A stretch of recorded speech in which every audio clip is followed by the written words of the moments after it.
Holmes, H.H. Holmes एक American serial killer जिसे लोगों को टॉर्चर करने में नहीं बल्कि उनकी बॉडी को कट करने में, उन्हें अंदर से देखने में मज़ा आता था। होम्स एक ऐसा किलर था जिसने अपने क्लोज फ्रेंड तक को नहीं छोड़ा और कुछ विक्टिम्स को तो उसने बहुत बुरी तरह से मारा। एक रफ एस्टिमेशन के अकॉर्डिंग होम्स ने अपनी पूरी ज़िंदगी में 120 से 200 के बीच में मर्डर्स किए हैं। होम्स ने अपने विक्टिम्स को मारने के लिए एक स्पेशल 3 स्टोरी बिल्डिंग बनवाई जिसे बाद में लोगों द्वारा मर्डर कैसल के नाम से जाना जाने लगा। अब आइए ज़रा होम्स और उसकी किलिंग्स को डिटेल में समझते हैं। राम राम जी, मैं हूँ अमन सैनी और इस वीडियो में आपका स्वागत है।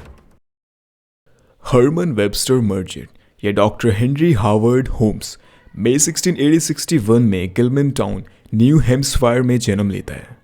वो लेवी हर्टन मर्जेट और थियोडेट पेज प्राइस के 5 बच्चों में से एक था। होम्स एक्चुअल में इतना बड़ा झूठा था कि लोगों को होम्स की एक्चुअल डेट ऑफ बर्थ में भी कंफ्यूजन है।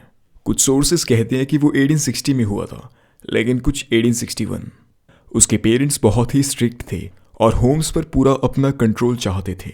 उसकी मदर एक स्कूल टीचर थी और उनका नेचर बहुत ही अनइमोशनल था। मतलब कि जैसे माएँ होती हैं उनका दिल आप जानते हो, तो वैसे होम्स की माँ बिल्कुल नहीं थी। और होम्स के फादर एक एल्कोहलिक, स्ट्रिक्ट, डिसिप्लिनरी और एक एब्यूजिव फादर और हस्बैंड थे। एब्यूजिव मतलब बहुत मार पिटाई वाले। वो अपनी वाइफ तक को फिजिकली एब्यूज़ करते थे, तो बच्चों का तो क्या ही होता होगा। तो इस तरह से होम्स के पेरेंट्स उसे फिजिकली और मेंटली टॉर्चर किया करते थे और ऐसे ही इन्वायरमेंट में होम्स और उनके बाकी बच्चे बड़े हुए। तो घर में 24 घंटे ऐसे इन्वायरमेंट की वजह से होम्स ने अपने मन को शांत करने के लिए अपने घर के पास के किसी शेल्टर में एनिमल्स को डाइसेक्ट यानी कट करना शुरू कर दिया, काफ़ी छोटी उम्र से ही। और जिस वजह से धीरे धीरे उसके मन में इन चीज़ों को लेकर मज़े की फीलिंग्स डेवलप होने लगी।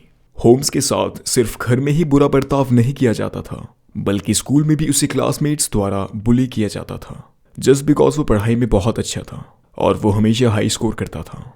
लेकिन एक बार उसके क्लासमेट्स ने हद ही पार कर दी। होम्स बचपन में ह्यूमन स्केलेटन और ह्यूमन एनाटमी से डरता था, तो एक बार उसके क्लासमेट्स उसे ज़बरदस्ती डॉक्टर्स ऑफिस में लेकर गए और वहाँ उसे ह्यूमन स्केलेटन वगैरह दिखाकर बहुत डराया गया।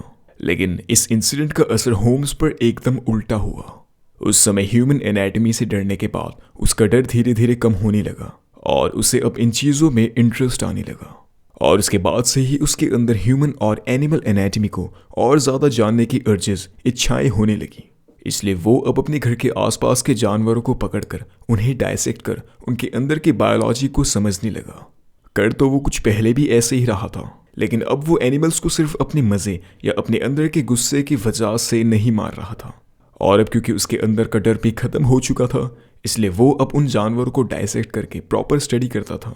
अब इन सभी चीज़ों की वजह से छोटी उम्र से ही होम्स की फ्लैश कटिंग स्किल्स काफ़ी अच्छी हो गई थी और धीरे धीरे उसका इंटरेस्ट ऑब्सेशन में बदलने लगा। वो अब एक्चुअल में फ्लैश कटिंग से इतना ज़्यादा ऑब्सेस्ड हो चुका था कि सिर्फ अपनी 11 की उम्र में उसने अपने चाइल्डहुड फ्रेंड टॉम को ही किल कर दिया था। और इस तरह से होम्स का चाइल्डहुड फ्रेंड ही उसका सबसे पहला विक्टिम बना और माना जाता है कि जिस पर उसने सबसे पहली बार ह्यूमन डायसेक्शन परफॉर्म किया। होम्स ने इस घटना को सिर्फ एक एक्सीडेंट बताया कि टॉम की कहीं ऊंचाई से गिरने की वजह से डेथ हुई है। अपनी 19 की उम्र तक आते आते होम्स की शादी क्लारा लेवरिंग से करा दी गई, जो कि एक वेल्दी फार्मर की बेटी थी। लेकिन अनफॉर्चुनेटली 1 साल बाद ही क्लारा अपने बेटे को साथ लेकर होम्स को छोड़कर चली गई। रिपोर्ट्स के मुताबिक होम्स भी एक एब्यूजिव हस्बैंड था। कुछ सालों बाद होम्स ने university of Michigan's departments of medicine and surgery में एडमिशन लिया।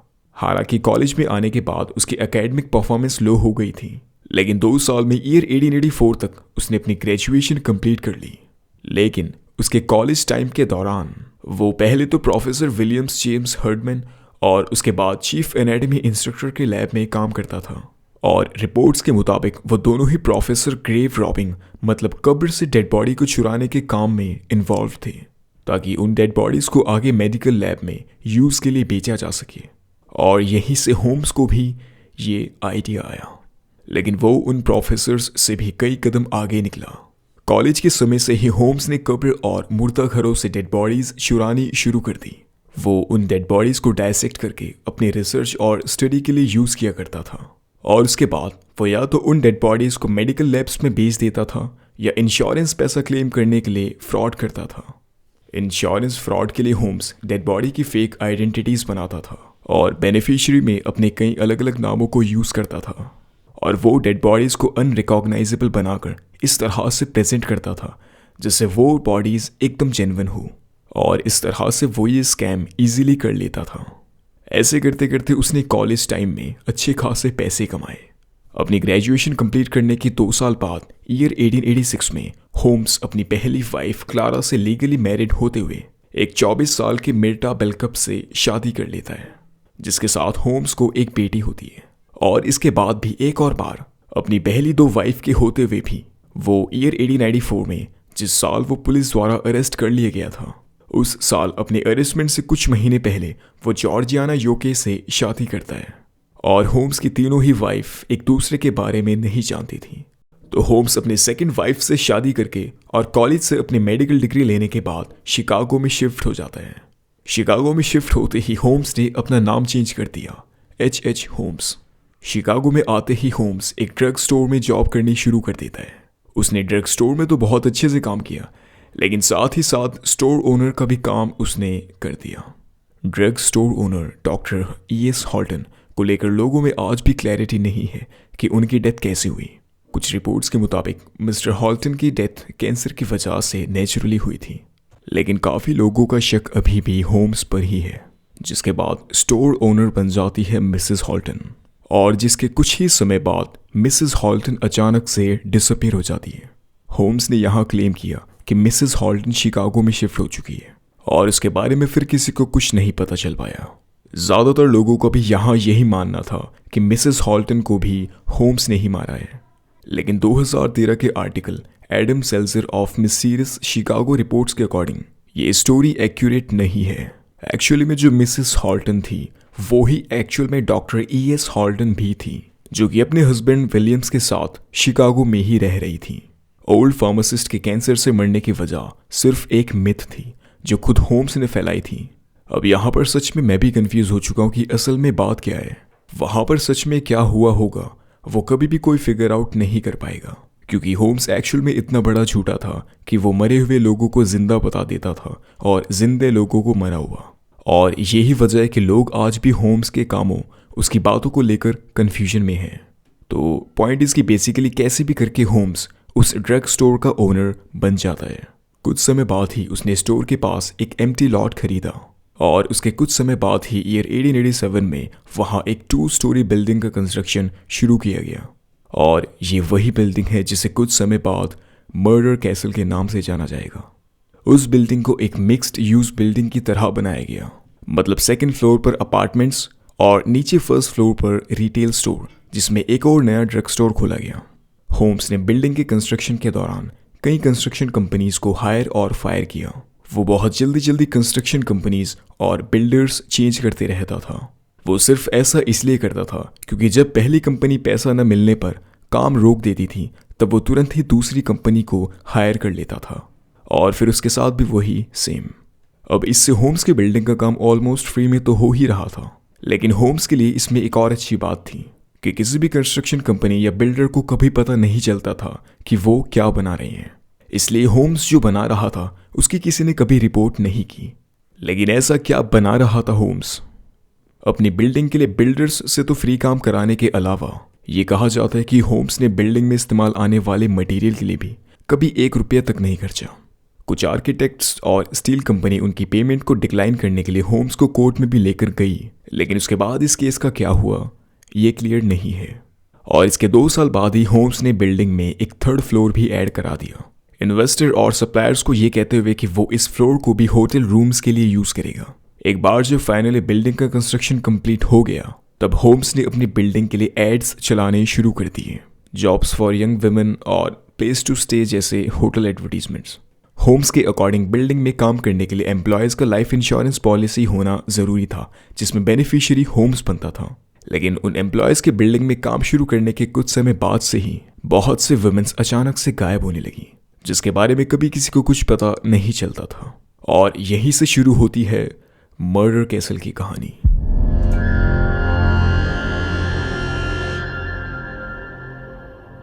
Inside Holmes castle. कैसल के गेस्ट रूम्स के दरवाजे अंदर के बजाय सिर्फ बाहर से लॉक हो सकते थे। उस समय इलेक्ट्रिक बल्ब्स के बजाय गैस लैंप्स यूज किए जाते थे, जिसका कंट्रोल भी सिर्फ होम्स के हाथों में होता था, जिस वजह से वो अपनी मर्जी के मुताबिक उन कनेक्शंस के थ्रू पॉइजनस गैस रिलीज करके गेस्ट्स को मार सकता था। और इन रूम्स में भी किसी तरह की वेंटिलेशन, विंडोज वगैरह कुछ नहीं होती थी। होम्स ने कैसल के कंस्ट्रक्शन के लिए कॉम्प्लेक्स आर्किटेक्चर और अलग अलग तरह के डिजाइन को यूज किया ताकि उसे काम करने में कोई दिक्कत ना आए। कैसल के गेस्ट रूम्स को मेज लाइक फैशन या किसी भूल भुलैया की तरह बनाया गया था।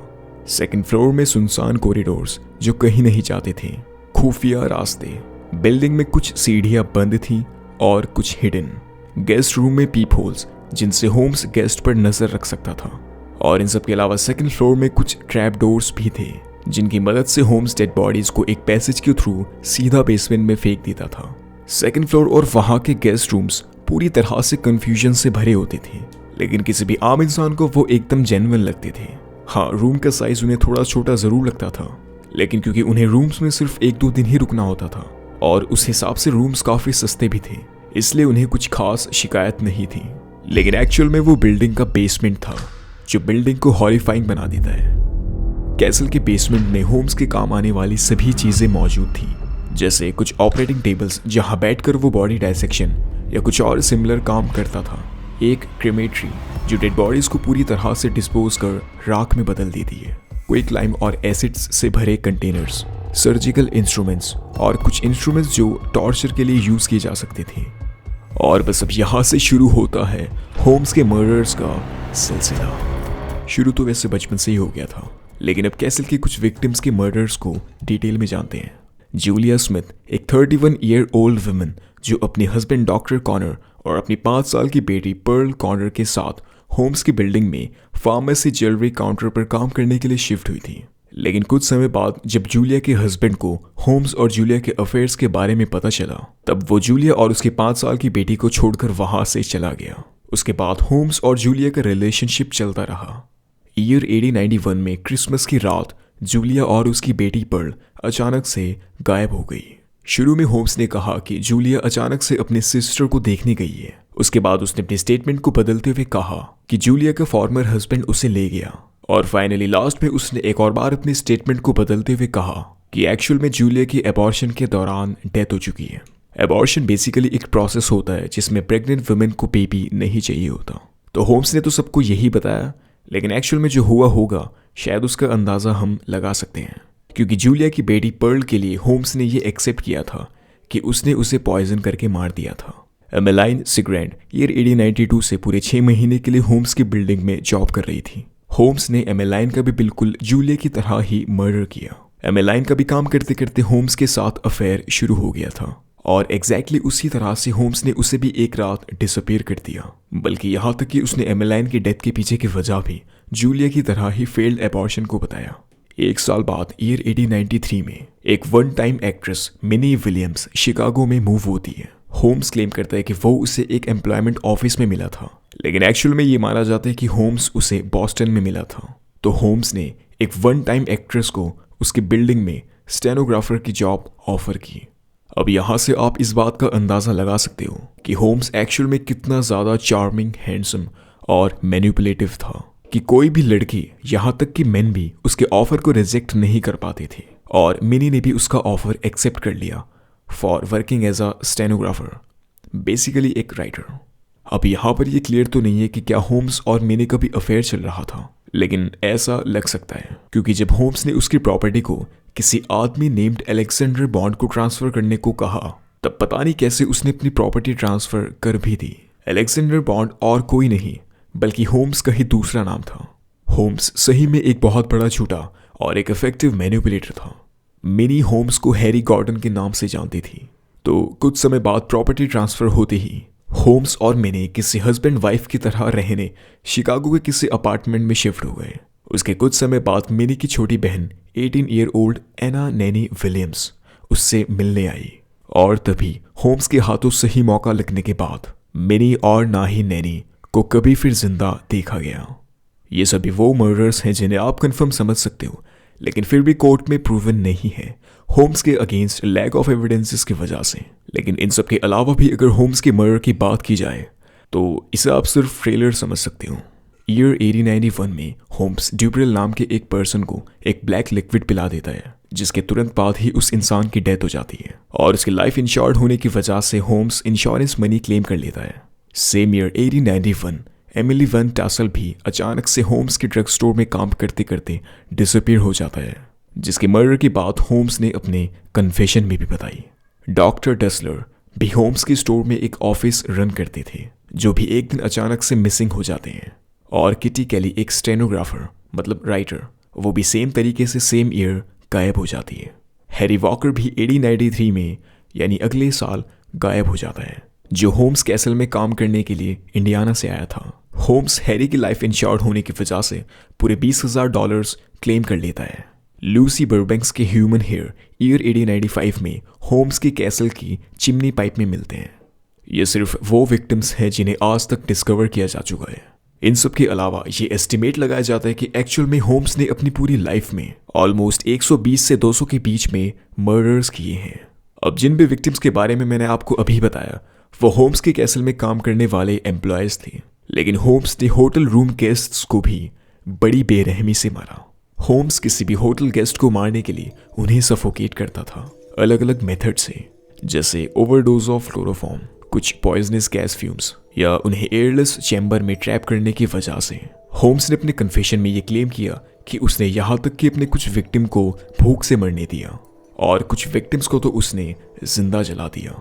विक्टिम्स को रूम में सफोकेट करने के बाद वो विक्टिम्स की बॉडी को रूम्स के ट्रैप डोर्स के थ्रू सीधा बेसमेंट में फेंक देता था और उसके बाद होम्स अपना काम शुरू करता था। लेकिन 1894 में उसके किलिंग पीरियड के दौरान ही उसे पहली बार अरेस्ट किया गया, लेकिन रिलैक्स, मर्डर के चार्जेस के लिए नहीं बल्कि for the charge of selling mortgaged goods, मतलब वो किराए पर ली हुई प्रॉपर्टी को भी बेच देता था। लेकिन उसे बड़ी ही आसानी से बेल भी मिल जाती है। लेकिन जेल में वो मारियो हेचपेथ से मिला। मारियो जेल में 25 साल के सेंटेंस पर था। होम्स ने जेल में उसके साथ मिलकर एक इंश्योरेंस फ्रॉड करने का प्लान बनाया, खुद की फेक डेथ दिखाकर। आप यकीन नहीं करोगे कि क्रेडिट में होम्स को 10,000 मिलने वाले थे, लेकिन उसने मारियो और एक ट्रस्टेड लॉयर को उसके नाम को यूज करने के लिए सिर्फ $500 में मना लिया और उन दोनों को ये स्कीम पसंद भी आई। लेकिन होम्स का ये प्लान फेल हो जाता है जब इंश्योरेंस कंपनी फ्रॉड को लेकर स्ट्रिक्ट हो जाती है और पेमेंट करने से मना कर देती है। लेकिन होम्स ने हार नहीं मानी और ये सेम प्लान अपने एक क्लोज फ्रेंड बेंजामिन पिट्ज़ल के साथ ट्राई करने का डिसाइड किया। होम्स और पिट्ज़ल एक केमिकल बैंक में मिले थे, जिसके बाद वो एक दूसरे के करीबी दोस्त बन गए। पिट्ज़ल एक कारपेंटर था, लेकिन उसके भी थोड़े बहुत क्रिमिनल रिकॉर्ड्स रहे हैं। इस प्लान में होम्स पिट्ज़ल को अपनी फेक डेथ कराने के लिए मना लेता है। प्लान था कि पिट्ज़ल एक इन्वेंटर होगा जिसका नाम है B.F. पेरी, जिसकी लैब एक्सप्लोजन में डेथ हो जाएगी और होम्स को पिट्ज़ल को रिप्लेस करने के लिए एक डेड बॉडी अरेंज करनी थी। लेकिन होम्स ने एक्चुअल में पिट्ज़ल को मार दिया। उसने पहले तो उसे क्लोरोफॉर्म की मदद से बेहोश किया और उसके बाद उसकी बॉडी को जलने रख दिया, जिसके बाद होम्स को इंश्योरेंस मनी मिल जाता है और होम्स पिट्ज़ल की वाइफ को मैनिपुलेट करने चल देता है। होम्स ने पिट्ज़ल की वाइफ को कहा कि पिट्ज़ल लंदन में छुपा हुआ है और तुम्हें भी वहां निकलना चाहिए। तब पिट्ज़ल की वाइफ अपने 5 बच्चों में से 3 बच्चों को होम्स की कस्टडी में छोड़कर निकल गई। 13-year-old एलाइस पिट्ज़ल, 9-year-old नेली पिट्ज़ल और 7-year-old हार्वर्ड रॉब पिट्ज़ल। होम्स तीनों बच्चों को लेकर सीधा कनाडा पहुंचा, जिसके बाद उसने एलाइस और नेली को किसी बड़े चैम्बर में बंद कर दिया और चैम्बर में एक पॉइजनस गैस छोड़कर उन्हें सफोकेट करके मार दिया। जिसके बाद उसने गर्ल्स की न्यूड बॉडी को अपने रेंटल हाउस की जमीन पर दफन कर दिया। हार्वर्ड को होम्स द्वारा किसी ड्रग की वजह से मारा गया, जिसके बाद उसने हार्वर्ड की बॉडी को कई पीसेस में चॉप करके जला दिया। हार्वर्ड के दांत और बोन्स घर की चिमनी में डिस्कवर किए गए। लेकिन बस फाइनली होम्स के मर्डर्स का सिलसिला इसके बाद खत्म हुआ।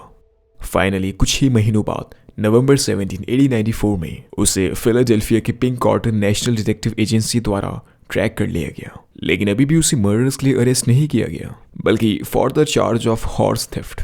एक साल बाद ईयर 1895 में पिट्ज़ल की बेटियां एलाइस और नेली की डेड बॉडीज शिकागो पुलिस द्वारा डिस्कवर हो जाने के बाद होम्स की प्रॉपर्टी की प्रॉपर इन्वेस्टिगेशन होना शुरू हो गई, जिसके बाद धीरे धीरे होम्स की असल इमेज लोगों के सामने आने लगी। लेकिन शायद ये बात आपको सुनने में थोड़ा अजीब लगे कि होम्स को कोर्ट में सिर्फ पिट्ज़ल उसके दोस्त के मर्डर के लिए ट्रायल किया गया। ऐसा इसलिए क्योंकि सिर्फ पिट्ज़ल के केस में ही होम्स के अगेंस्ट क्लियर एविडेंसेस मिल पाए और सभी विक्टिम्स के लिए कोई क्लियर एविडेंसेस नहीं मिल सके जो कोर्ट में होम्स को एक मर्डरर प्रूव कर सके। जैसे कुछ एविडेंसेस की बात करूँ तो pieces of human bone, remains of child dead body, female human hair sample, burned gold watch chain etcetera. तो बस इसलिए अक्टूबर 1894 में होम्स को बेंजामिन पिट्ज़ल के मर्डर के लिए कोर्ट में ट्रायल किया गया, जिसमें होम्स गिल्टी प्रूव हो गया और उसे सेंटेंस्ड टू डेथ सुनाया गया। और अगले साल 1896 में होम्स को मोया मेंसिंग प्रिजन में हैंग कर दिया गया। अपनी आखिरी सांसों तक भी उसने फियर, एंजाइटी या डिप्रेशन के बहुत ही कम साइन दिखाए और अपने आखिरी समय तक भी वो एकदम शांत रहा। बल्कि उसने अपने कॉफिन को जमीन में 10 फीट नीचे दफने और कंक्रीट से कवर करने की रिक्वेस्ट की। पता ही क्यों? ताकि उस ही की तरह कोई उसकी डेड बॉडी को न चुरा सके और वो सब न कर सके जो वो खुद डेड बॉडीज पर करता था। H.H. होम्स हैंडसम और बहुत चार्मिंग था, लेकिन इससे कहीं गुना ज़्यादा होम्स झूठा और एक इफेक्टिव मैनिपुलेटर था। वो लोगों को इस तरह से मैनिपुलेट करता था कि लोग उसके ऑफर को कभी रिजेक्ट ही नहीं कर पाते थे। अपने कन्फेशन और इंटेरोगेशन के दौरान उसने कुछ अपने ऐसे विक्टिम्स के मर्डर को क्लेम किया जिनसे एक्चुअल में होम्स कभी मिला भी नहीं, और वो विक्टिम्स होम्स की डेथ के कई सालों बाद तक भी जिंदा रहे। बेसिकली वो जिंदा लोगों को मरा हुआ बता देता था और मरे हुए लोगों को जिंदा। इसलिए कभी भी होम्स के क्लेम्स, उसकी बातों पर ट्रस्ट नहीं किया जा सकता। होम्स बाहर से बहुत इनोसेंट और मासूम लगता था, लेकिन अंदर से वो, और यही वजह थी कि लड़कियां उससे बहुत इजीली अट्रैक्ट हो जाती थी। होम्स ने अपनी पूरी लाइफ में ऑलमोस्ट हर एक बंदे के साथ स्कैम किया, लेकिन कोई कितना भी बड़ा मैनिपुलेटर और झूठा क्यों ना हो, अगर गलत काम करता है तो एक ना एक दिन हाथ उसे आना ही है। यहाँ तक वीडियो देखने के लिए आपका दिल से धन्यवाद। आपको ये वीडियो कैसी लगी कमेंट सेक्शन में आप मुझे बता सकते हो, और कुछ इम्प्रूवमेंट वगैरह भी हो तो आप मुझे ज़रूर बता देना। राम राम।